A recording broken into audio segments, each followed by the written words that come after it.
Game number 1 on Infernal Shrines, guys. We are still in the last chance qualifier, and now we got Finland against Denmark.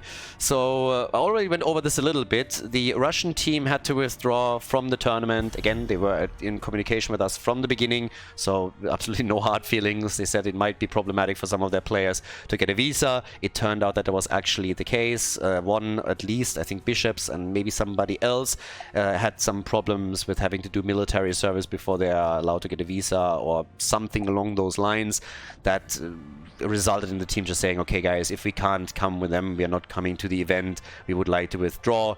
And the 8th spot, the spot that was freed up, is now being given to the team that will that wins the last chance qualifier. And the teams that are participating in this last chance qualifier are the four third places out of each group. So Denmark has already defeated Czechia, and they've been able to defeat Austria. So they're in a really good spot right now to get this final slot. Their big boss that they have to defeat is the Finnish team, who have done pretty well, honestly, in their own group. But can they take Denmark down? That's the big question now. Now, this is a best of 3 series, and if Denmark takes it, then they have the first spot in the group, and they will take the final spot in the round of 8. Obviously, here in the European qualifier, with those 8 teams that remain, we will then determine the top 4 of them, and they will move on to the Nations Cup offline finals in Berlin that are taking place on the 10th and 11th of June. In addition to that, in addition to those 4 teams that are coming from Europe, we also have 1 team that comes from North America, another team that comes from Asia, and then we have 6 teams in total that will fight for the prize money, for the prize pool, for glory and honor in Berlin. It's going to be awesome, and yeah, I really can't wait. The whole thing is going to take place at the Experian. It's a venue that is right in the middle of Berlin at the Alexanderplatz. If you want to see some pictures of the venue and get an idea of what events that they hosted in the past look like, you can jump into the description of the video, check out the link there. There's also additional information about the tournament, about the dates and addresses and everything else. So if you want to visit, for example, and stop by, then you're more than welcome to do that. No tickets, no entrance fee. You can just stop by, and that's it. So if you want to shake hands with players, casters, or just other Heroes of the Storm fans, you can definitely do that there, and it's going to be awesome. A lot of people have already said they're coming, booked their flights, booked their tickets. But here we're going to see if we end this entire thing right now with Denmark taking the victory and therefore that final spot, or if Finland can take them down and open the group up again. We now have on our first map Diablo and Brightwing taken on Infernal Shrines, with Hanzo, Leoric and Rhaegar for the Finnish team. And I'm curious, I want to see what they can pull off here. Finnish team has done pretty well in their group 2. They weren't able to get the 2nd spot and move straight into the top 8, but still. Denmark, on the other hand, have been on an absolute tear. They've been looking great in their group 2, but were just a little bit outmatched. Had some very close games. Now, on the other hand, they are on a winning streak. They have not dropped a single map here yet. And this is, of course, a big opportunity for them if they can take Finland down. Even if they lose to Finland, just winning a map here would already go a long, long way for them to lock in that final slot. But again, we're going to see what happens. Suffice it to say that Denmark has a lot of confidence right now after winning their last 2 best of 3 series here with 2-0. Some of them closing in on being nearly perfect. Crossbjörn Gul'dan, a baby Houdini on Blaze. And that leaves us with the double pick on the side of Finland. So, what are we going to get here from them? They still need a frontliner, and they also need a little bit more damage for this one. Unless they want to go with the triple front line, which I kind of doubt a little. Well, yeah, I guess he could. An Uberak and Maiev. Yep, that works. Get Maiev as the damage. Guess she counts as a frontliner too. And we got Leoric on top of that, so already a lot of AoE that they can use, a lot of aggression. They can dive in deep, can follow that up with Hanzo. Blood Cool, the final pick on the side of Denmark. Now that they got a Crossbeam on Gul'dan with the mage, you got Diablo, Blaze, very heavy front line that they can use here.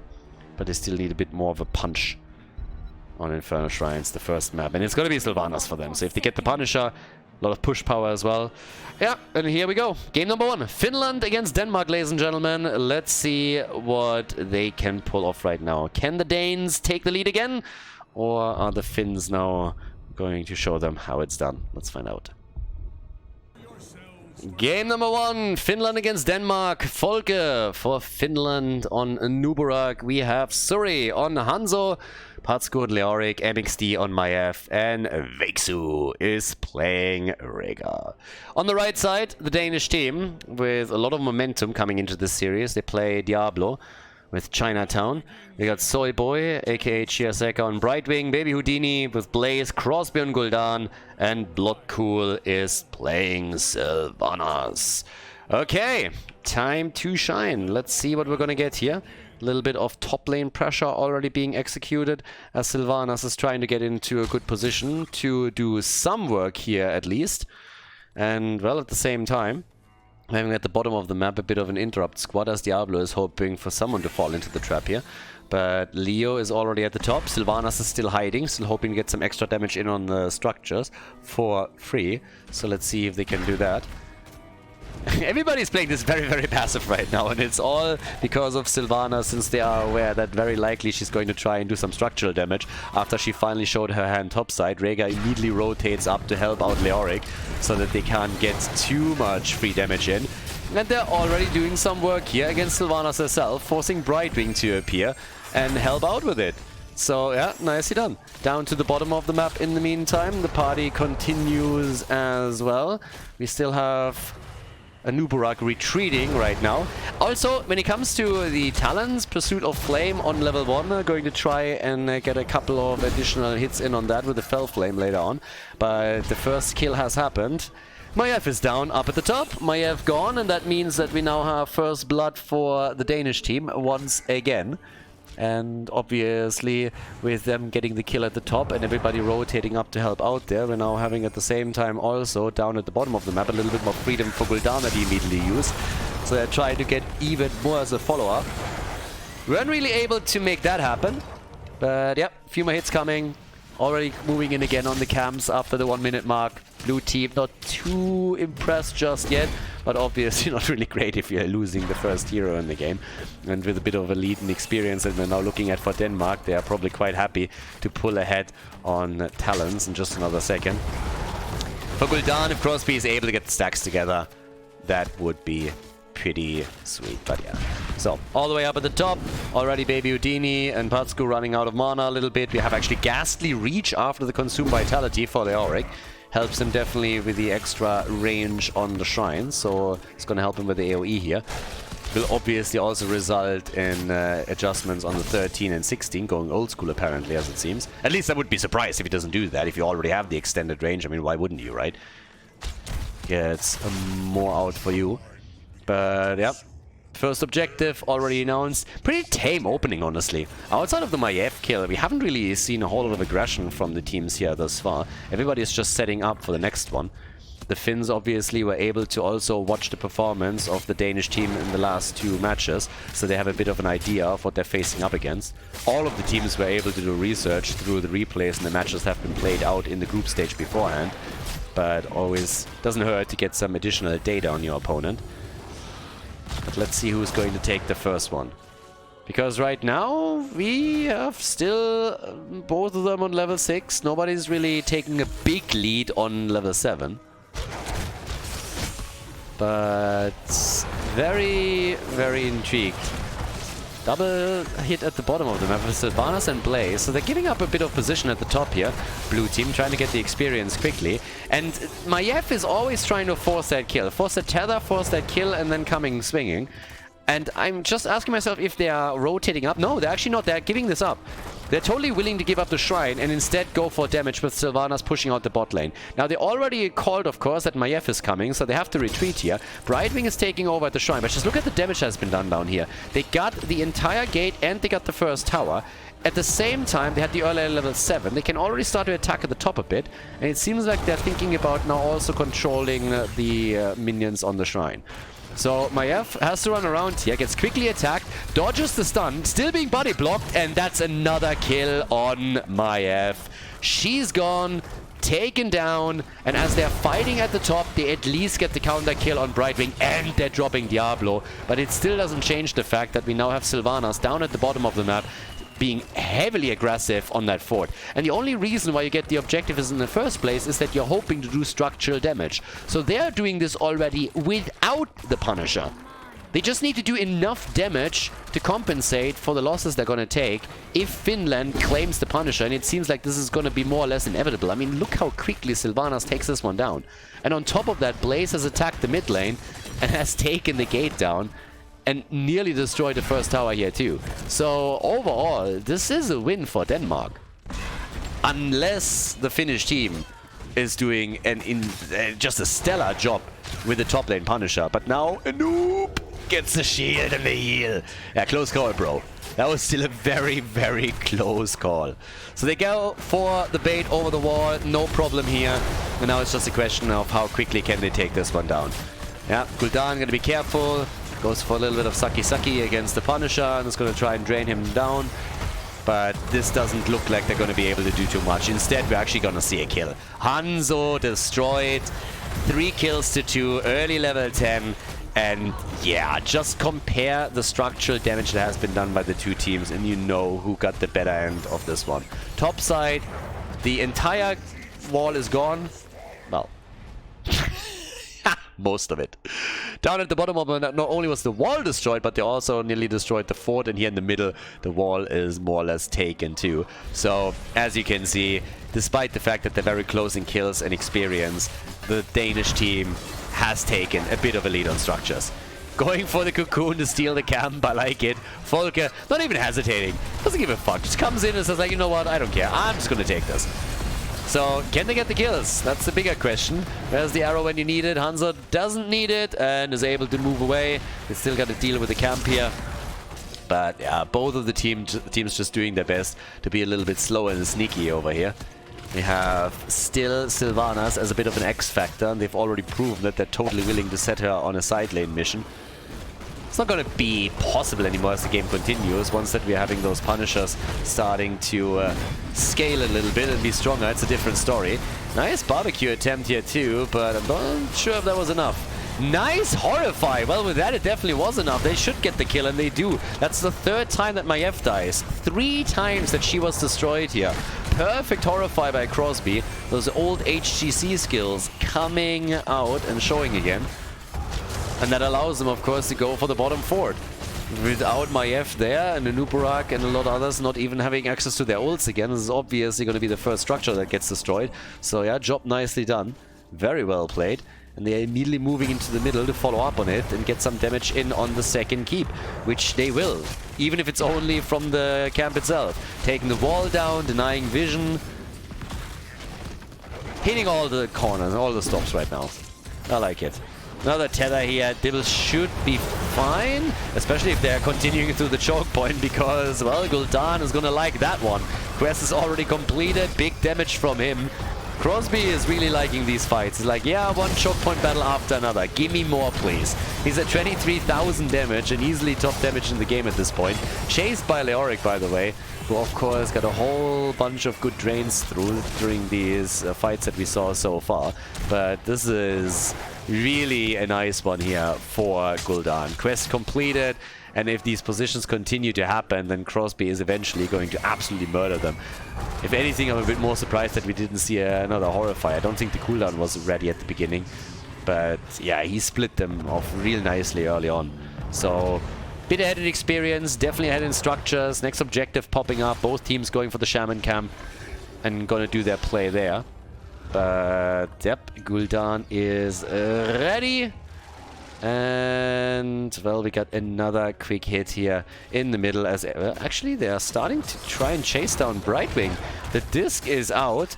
If they are able to take the support down, that would be glorious at that moment. And they do. Are they going to lose somebody in the process, though? That's the question. Well, they're trying. Level 13 is in. No counter kill. Not able to pull that one off. Or are they? No.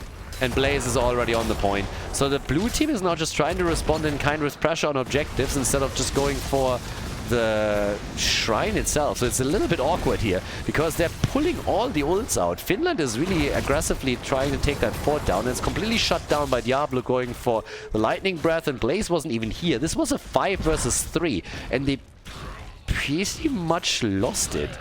So, I don't know.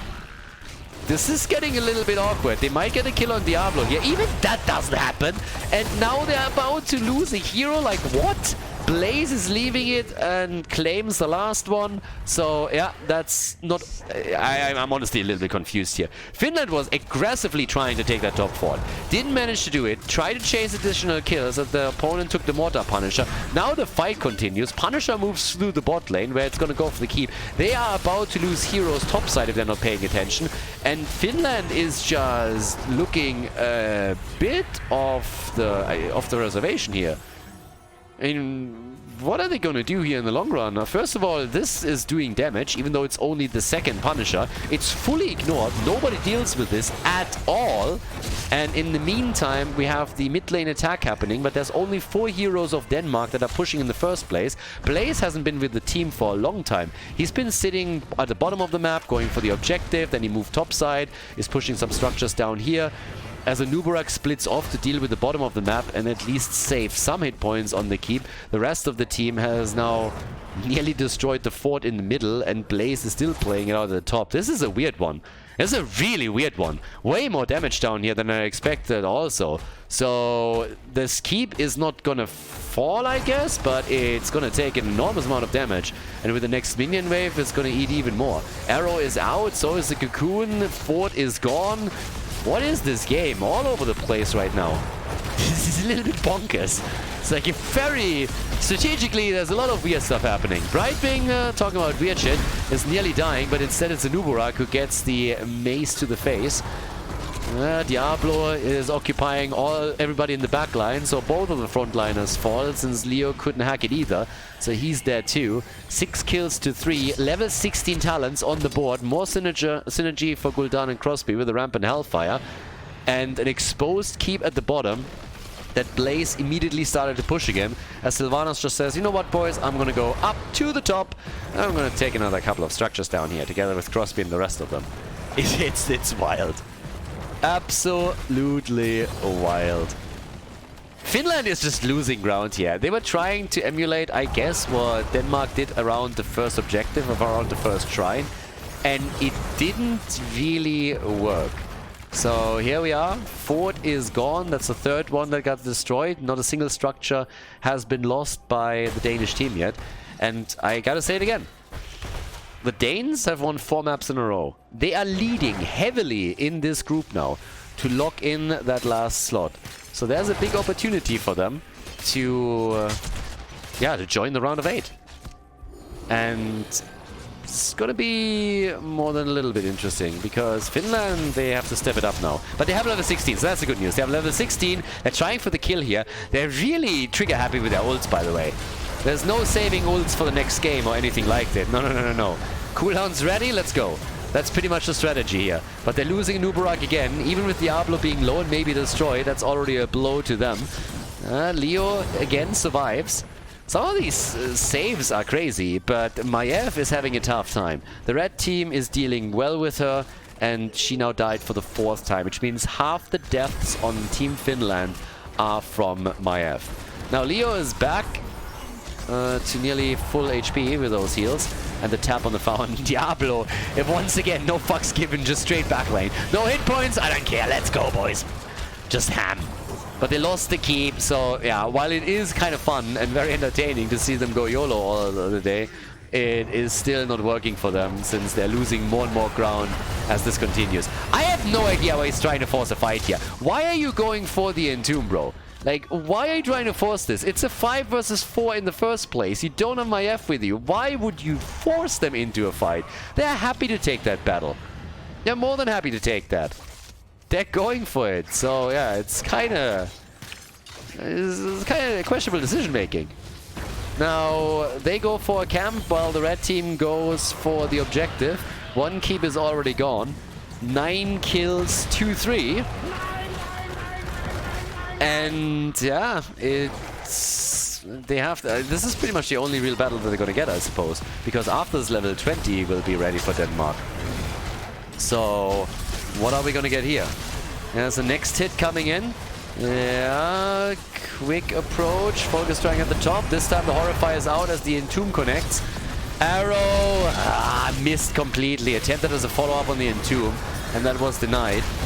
Same thing. There's the barbecue. One down. Brightwing dies. The fruit fly is dead. So is Sylvanas, but they get Maiev too. So it's a 2-for-2 trade in kills, which honestly helps Finland a little bit more than it does Denmark, simply because the underdeck bonus is giving them more experience. If you look at the experience lead between the two of them, 5,000, 9,600, even with a 7 kill gap between the two teams.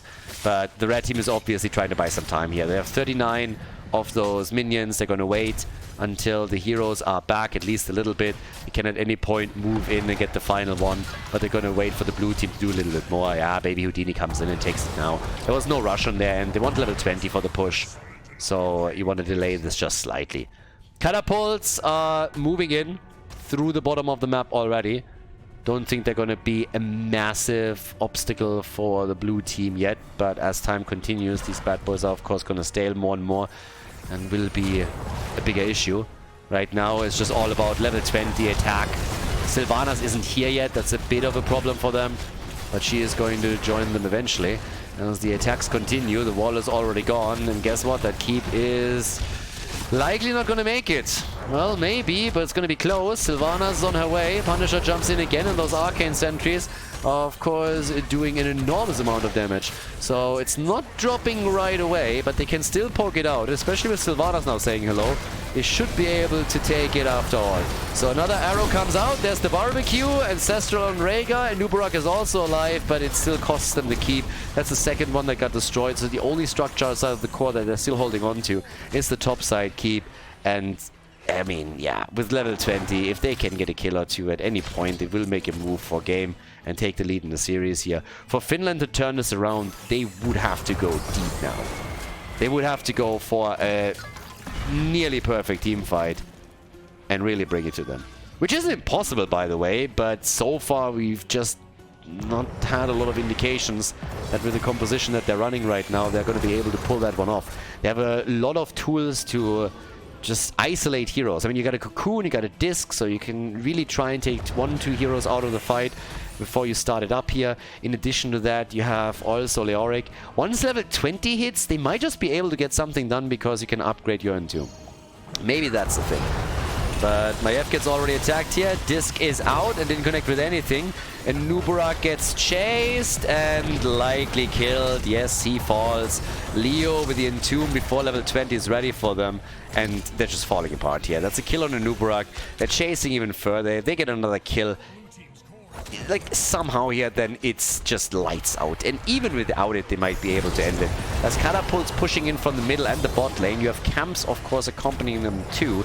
Even with level 20 in their hands, this might just not be possible for Finland to hold anymore. They got the Buried Alive, but the cooldowns just aren't ready.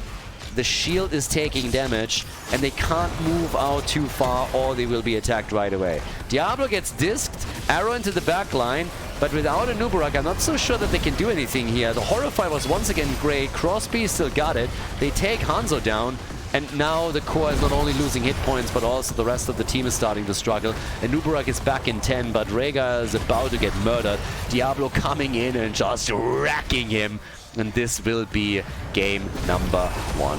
Finland loses the first map to Denmark. Big step for the Danish team to qualify for the round of 8. The 1-0 lead in this best-of-3 series as the blue team takes another W and locks in the first point on Infernal Shrines. GG. Before we head into game number 2, make sure that you subscribe to the channel if you haven't done it yet so you don't miss out on any future content here on Khaldor TV. Game number 2, Towers of Doom. Denmark inching closer and closer to securing themselves a spot in the top 8. So let's see if they can pull it off here, or if Finland is now going to start bringing this one back, because they have to. If they want to have a chance to make it into the final 8, and then obviously by extension have an opportunity to go to Berlin, then they have to really buckle down now and, or buckle up and come in here with the victory on Towers of Doom and then also win the third map. There's just no other way. Denmark has won 2 series already. They have won 5 maps in a row now. That's just what it is. One more map is all they need, and they secure that ticket. Urel gets banned. Alright, so she's already out. Now keep in mind, heroes that have been played on the last map cannot be played again in the same match. So, yeah, one of those things. But either way, with that we now have, of course, the big question. What other teams are going to do on Towers of Doom right now? Do we finally get the Vikings from the Danes? Vikings were played against them, but they themselves haven't actually played the Vikings yet. Which is more than a little bit surprising and honestly disappointing if you ask me. So, yeah. We now have Dehaka also banned, obviously as a globally... I mean, he's always a great pick on Towers of Doom. But it's already interesting that Finland is right from the start targeting the side laners. And the question that immediately presents themselves is, what are they going to pick? Because this looks more and more like they're looking for a side laner first pick. Unless, of course, they are more thinking in terms of globals and are just saying, yeah, we're going to pick something like Falstad, which I don't see happening in the first place. But, yeah. So, let's see. That's a lot of hesitation for the first pick. Okay, Hogga, as I said, side laner. After aggressively banning out the side laners on the other side and then just sitting there, I was like, nah, what am I going to pick? I was a bit curious there. So yeah, okay, Hogga, as expected, side laner. Okay, a double pick for Denmark. Banning out Medivh is also an interesting one. Just trying to get rid of some of those X-Factor picks. Genji and Anduin. Well, there's our light bomb engage. Okay, so they're already going to be aggressive with that, and finally to get the full combo off. So Anduin plus Genji, definitely a solid one to start the draft up with. Aggressive moves into the backline, not a problem for them. Obviously, there's now an opportunity for Finland to ban another side laner if they really, really want to target the top lane with their bans, which they could. We get Stukov and Jojo. Okay, a little bit more wave clear. Stukov on the follow-up. I have to just say that I like the aggressive rotation with Genji and Anduin. It's a comp that we've seen 1,000 times. It's super strong when it's played properly. Once that you have your ults, you can just do so much work. Genji in general is just super annoying here. So hard to also track and really control.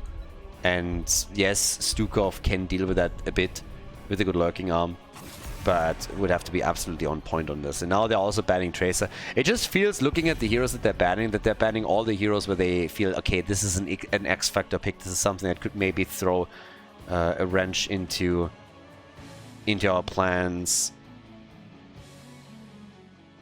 Yeah, but okay. Analogies are totally off today, by the way. I'm still suffering the last couple of remnants from a cold, and that's my excuse today. So I'm still a little bit sick. But on the other hand, that brought us also gems like hot butter through cheese. So I don't know, maybe we're going to create something beautiful today. Yeah, Crosby, he's been playing Junkrat over and over again. Therefore, this time Junkrat gets banned out, targeting him. Don't think that's going to be a big problem for him in the first place. I wouldn't be surprised if they go for that. Okay, they don't. But in one of the previous games, we actually had a Li Ming banned, and I would have found it kind of funny if they went for like Genji and Li Ming, like an old school comp with resets that was played a lot when Crosby was playing in HGC. That would have been quite nice. Chinatown with Mirrodin, so they got the Stormbolt here. Light Bomb Engage works with Genji and it works with Mirrodin if you have to. So I like what they have here. It's a really nice draft. Anduin has 2 targets for his ult. You have nice sustainable damage. You have Genji that can attack the backline very heavily. A lot of mobility. But there's our Li Ming after all. So Li Ming gets taken. Yeah. Just not by the team that I was expecting her from. Finland goes now for the resets with her. And they have Cassia as the additional damage, which leaves us with the side laner. And after Urel and Dehaka have been banned, what is Baby Houdini now going for? What am I going to get from him? Final pick for map number 2 in the best of 3 series here between Denmark and Finland. And it is Malthael. Alright, that sets us up. Let's go, everybody. Towers of Doom, map number 2 in the best of 3 series. Game number 2 and the big opportunity for Denmark to get the slot in the top 8. Finland on the left side of Towers of Doom. We got Folke on Johanna. We got Surrey on Liming. MXD on Stukov, Vexu on Cassia, and Patsku is playing Hogger. To the right side of the map, it's Denmark with the lead in the series, and therefore the chance to now close this out with the 2-0. We have Chinatown playing Murden, Soy Boy, aka Chiaseka on Anduin, Baby Houdini on Malthael, Crosby on Tychus, and Bloodcool on Genji.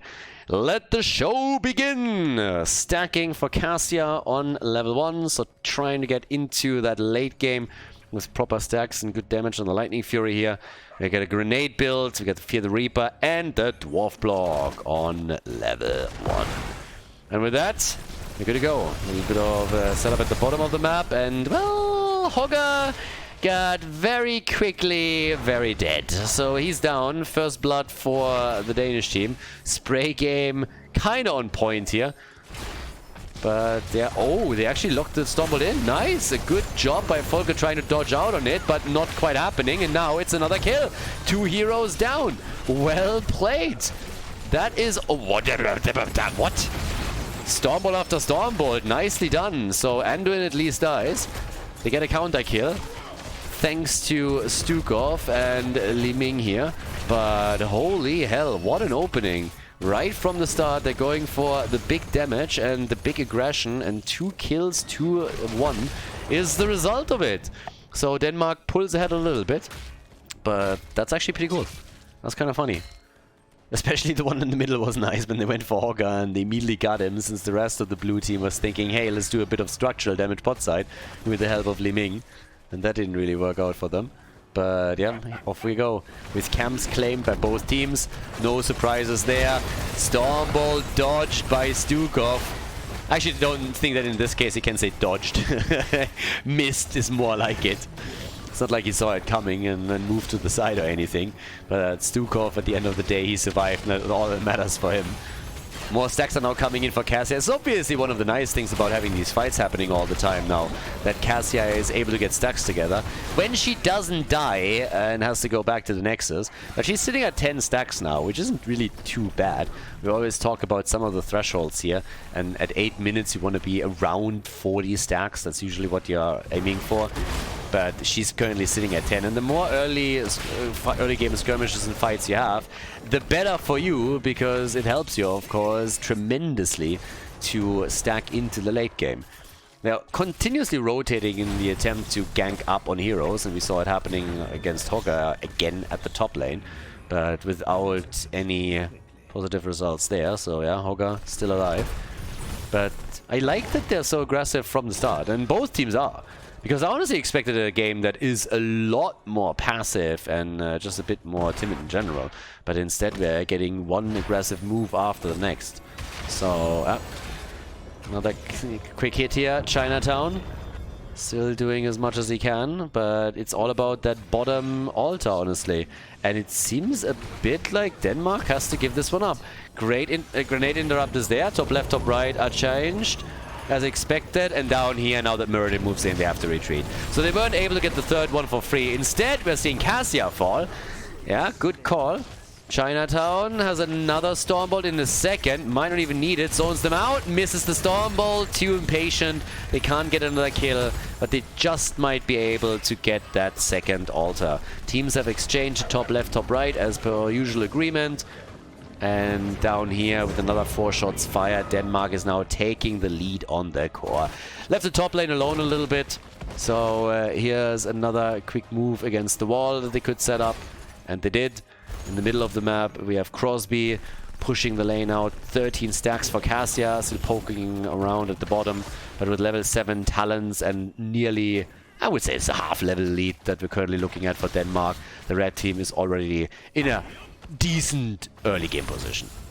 Yeah, way too early to talk about like a significant advantage, but obviously they're trying to now posture very aggressively. And Finland is in this awkward spot where they seem to be scaling for the late game, but in the early game they're giving up ground. And the question is always, how much can you give up before you're going to get severely punished for it and can't recover anymore? Towers of Doom has been the biggest comeback map since the release of Heroes of the Storm.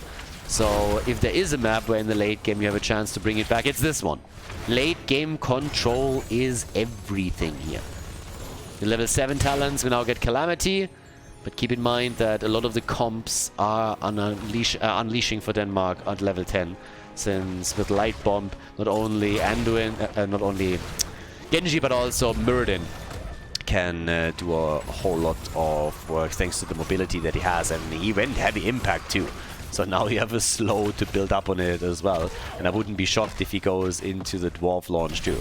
So given the build that he's playing here and the style that they're going for, I think this is going to be a very, very aggressive Dwarf. Maybe not full Lauber style with going Haymaker as well, so I would still expect the Avatar. But outside of that, that is a jumpy Dwarf to say the least.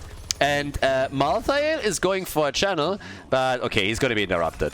I was like, if he's able to lock that one in and they get both of them, then oof, Finland is going to be in real trouble here.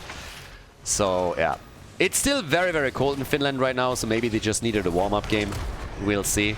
They're still getting interrupted up at the top. And yeah, they're not liking that too much. Shots are fired and it puts them down to 28 points. But on the other side, we see the same thing. Level 10 is now ready though. And that gives us last rites for Malthael. We get the Avatar, X-Strike, Commandeer, Odin, and, well, last but not least, Anduin with the Light Bomb. There's no way he goes Bubble. There's absolutely no way. So him trying to tease is not happening. So yeah, no word. Instead, we get the Light Bomb. And you should. Genji engage, Muradin engage. It's going to be very annoying. Nice Stormbolt connect again. Light Bomb follow-up, okay, but where's the damage? Where's the damage, daddy? No damage here. Another Stormbolt, and it's still not enough because they timed this not really all that well. Genji wasn't here either, so they were fully relying on Crosby, and that just didn't happen. So that's actually a lot that they burned there, and they got nothing out of it. Instead, it's now Anduin that gets caught and killed. 5-2 on the kill count, 7 minutes in, 23 stacks for Cassia. But yeah, that was a bit unfortunate there. If Genji was with them, they could have executed that. Maybe they even have a chance with only Tigers, but that backfired hard. It just felt like they really thought, okay guys, we got level 10, let's do something with it. We have a big gap, let's use it, let's get some value, and that just didn't work out. Forced it a bit too hard, paid the price. 5 kills to 2. Level 12 to level 11. Single altar is up. Malthael, not impressed so far. Slowly starting to rotate down, but has done some damage at the top first. And we still have a couple of pumpkins. Le Pumpkins at the bot lane. Make it through, all 3 of them. Gate down, tower down. And Chinatown. Trying to channel. So, half a level until 13. Still in the lead. Still able to get to that advantage. Light Bomb is back up. Last Rites is also ready. And there we go. Trying with the X-Strike. Going back deep. Down is Jojo. And they're of course hoping for more. It's also the first stack for Malthael. The last Rites connecting. Jojo get burned down quickly. And that is of course big. I mean, the more he can get those stacks together at the beginning of the game, the more valuable his last Rites is going to be in the later stages. On top of that, now we have also the core down to 24 points, which gives them an 8-point lead. Level 13 is ready. And Jojo just now coming back as they're hoping to engage, but Genji is just jumping out. No problem for him. Has the mobility, can escape. Inevitable End is ready. Anduin gets a new pair of boots. And the Neo Steel coating for Tigers. So, top side damage, and that is actually a lot of damage. That is a kill. 9 seconds, and the ult for Malthael would have been ready. Yeah, if not for that fountain, that would have been a kill. So, baby Houdini is sitting there, and it's just like, damn son, so close. That could have been me taking you down. Light bomb attempt. Anduin is getting caught quite a lot here. So the Crybaby goes down once more, this time also burning the cooldown as he was trying to at least get some value for it and set a kill up for the team. Didn't quite happen, but at least they get Cassia, thanks to mostly Cassia, Genji. Murin as well, I mean not only a Stormbolt, but he had the final hit too. Genji coming in with a lot of damage though. And there's the last strike, and Li Ming just get absolutely popped. There's no chance to escape, was waiting for the cooldown, for the teleportation. That didn't really happen, so now it's a 10-second cooldown reduction on Malthael's ult. And with 8 kills to 3, they're just looking better and better and better in this game. The situation for Denmark is improving by the minute. They're looking great here. They want the 2-0 victory and the slot in the top 8. No conversion of bell towers has happened yet, but altars are activating and it's still a 5 versus 4. Nice Stormbolt with a double connect here. Just slowing them down is all that you need to do. One altar already channeled. Second one, they're trying to go for it. Interrupt could happen and is not. So that's another 8 shots fired against Finland. They're down to 16 points, half of what their opponent holds. Cassia comes back, dies again immediately. The shockwave is out, but they're just really struggling here. Li Ming gets attacked, Hogger is poking around, Muradin is sitting at the side, Trade is already kicking in, makes another move, last rides, bam, another kill. 3 stacks for Malthael, kill after kill. They come in for Stukov, it's a triple baby, they get him too. Everybody is just absolutely getting wrecked over here, and now they're starting to chase them. They want the entire team, and you know what? They're gonna get them. They're gonna get them for sure. The question is, are they gonna lose a hero in the process? That's the only question here, really.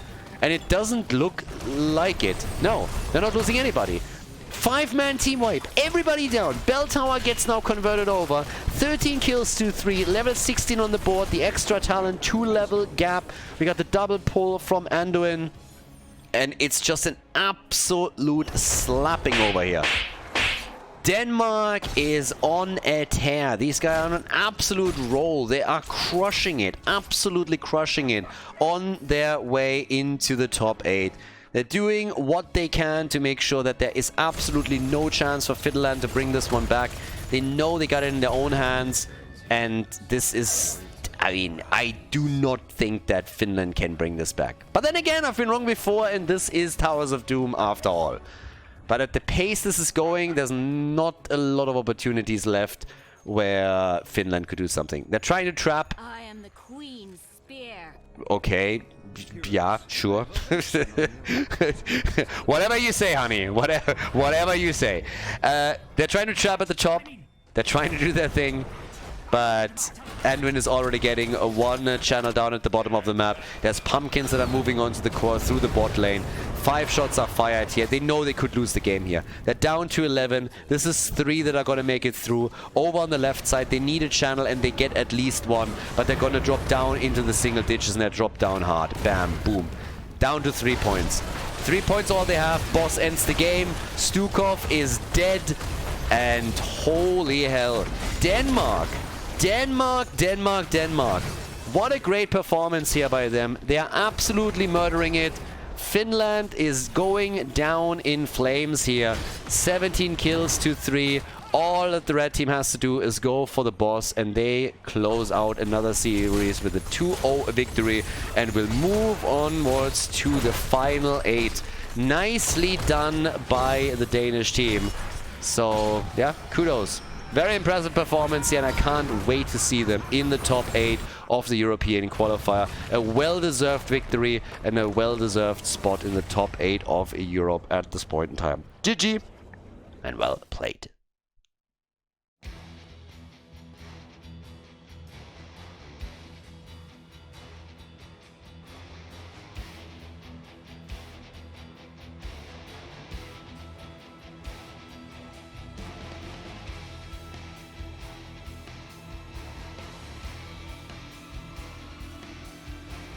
Thank you everybody for watching the video today. I hope that you enjoyed the show and the commentary. And keep in mind that the spoiler protection that is going to run for the rest of the video is made possible by all the support on patreon.com. So guys, if you want to support my work, if you want to help me start new projects and keep the spoiler protection in place, please consider heading over to patreon.com/Khaldor. There's also a link in the YouTube description, and check that out. Thanks in advance, and see you guys next time with more esports coverage here on Khaldor TV. Have a great day.